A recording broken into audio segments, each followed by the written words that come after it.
I love the sport. It's a great sport to be in. It's not many jobs like this where you get to travel, train and do what you love and get paid for it all at the same time. After winning a few indoor championships, it changed my perspective a lot. The work you put in and what you get out of it.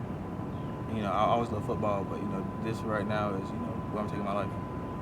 It's so different. I went from starting high school in track in 10th grade. So, I went from that to becoming, a great track runner in high school, going on to college, and I actually only ran a couple indoor races and, suffered some injuries, and I was like, it's time for me to go. And, the next step was pro, so I really didn't even get the chance to enjoy myself, in the track world. But as far as the transition, it was really tough. The workouts are a lot different. They're a lot longer, they're a lot harder. Like, I had never in my life did fall training. So, that's like the period from November to like right up before you start racing, like November to like January, February. So, you still on grass. Like, I had never ran on grass. Like, everything was straight from football to track. Like, I'm already fresh off of a high school season sprinting already. So, it's never no time to build up and to get ready for a long season. And these seasons are a lot longer. I started, my first race was January 21st. My last race, hopefully will be late, early September. So, it's really different. A lot harder. It's so much self-discipline and self-motivation in this because, on those really hard days, it's like sometimes, people aren't always there, to pick you up off the ground. You just got to be willing to do it yourself and be willing to want to do it yourself.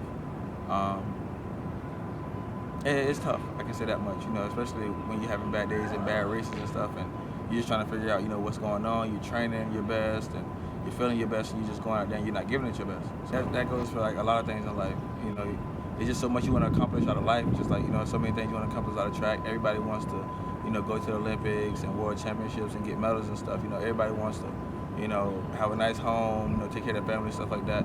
So, it definitely correlates. I feel like it has helped so much, with just regular everyday life. It teaches you a lot of self-discipline. You got to be, you got to be aware that, you are a professional athlete and that, certain things that you used to be able to do, you can't really get away with now.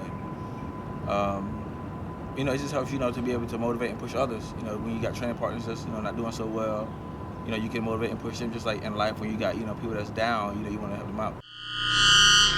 I've never been, under 10 seconds. So, that's always a goal for, I guess I can say every track runner. But, essentially every race I step in, whether I run 9.5 or whether I run 10.5, I want to win. I don't care who's in the race, I want to win. So that's my goal, to just go out there and give it my best, compete, and win. I just look forward to, making the team and, going to USA's and giving it my best, when the pressure's on, when they're, the high-powered guys, the guys that's been in the sport for a long time, like the Tyson Gage, the Justin Gatlins, the Walter Dix, all of those guys. So, with those guys around me, I just want to be able to focus, zone in my lane and execute the race to make the team. Okay. And then, being that it is a job, I do want to make, as much money as possible. In doing that, I want to have, a lot of fun and, win a lot of races and, train hard and, work my tail off to, get there. But, in this sport, you really got to kind of be out for yourself, in a sense, because you can't really share. It's not too, it's not enough to share, so. There are a bunch of, great Americans. There's so many to name. You got DeAndre Batson, he's a very young guy. Charles Silman, like you said, Trayvon Bromell. Denterius Locke, all those, a bunch of great young American guys, and it's good for the sport, moving forward. Once like some of the older guys, decide to hang it up. I feel like we're gonna definitely train, and push each other to compete our best, whether we are training partners, whether we aren't. So it'll be good for the sport, in time to come.